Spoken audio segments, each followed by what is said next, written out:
Zemmour avait raison concernant l'islam. Éric Zemmour est un journaliste politique français et un essayiste qui écrit sur des sujets d'actualité comme le terrorisme et l'immigration en Occident. Il propose dans ses œuvres et dans ses émissions que l'islam n'est pas seulement une religion, mais qu'il détient de même une idéologie de conquête et de subjugation des nations non soumises à Allah, comme le démontreraient les 14 siècles de l'histoire islamique. D'après lui, c'est une erreur grave et dramatique des politiques occidentales de ne pas prendre au sérieux ces dimensions militantes de la pratique musulmane.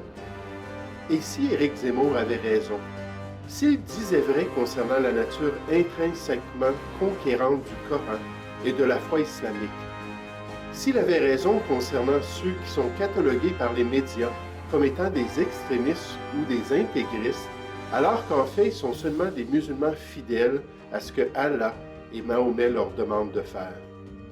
S'il disait vrai sur l'interprétation la plus valable de ce que la foi musulmane représente vraiment, c'est-à-dire un appel à la soumission de toutes les nations à la loi islamique, à la charia de Dieu, alors, que dire de la désinformation médiatique? Que dire sur l'intégrité journalistique et académique?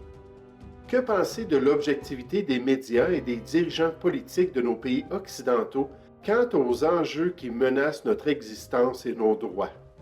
Y aurait-il d'autres sujets sur lesquels ils ne disent pas toute la vérité?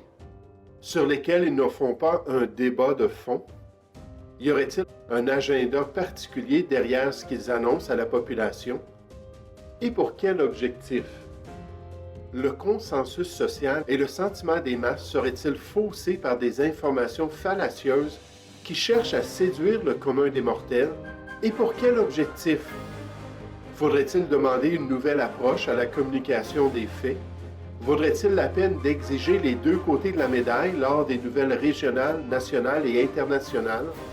Pourrions-nous espérer que d'autres Éric Zemmour puissent se lever et défendre la vérité devant les foules? Oui, nous l'espérons bien, pour le bien-être de notre société et la connaissance de la vérité elle-même. Soyons donc sur nos gardes lorsque les médias abordent des sujets comme l'immigration et la foi islamique, de peur d'être séduits avec le restant des sociétés occidentales.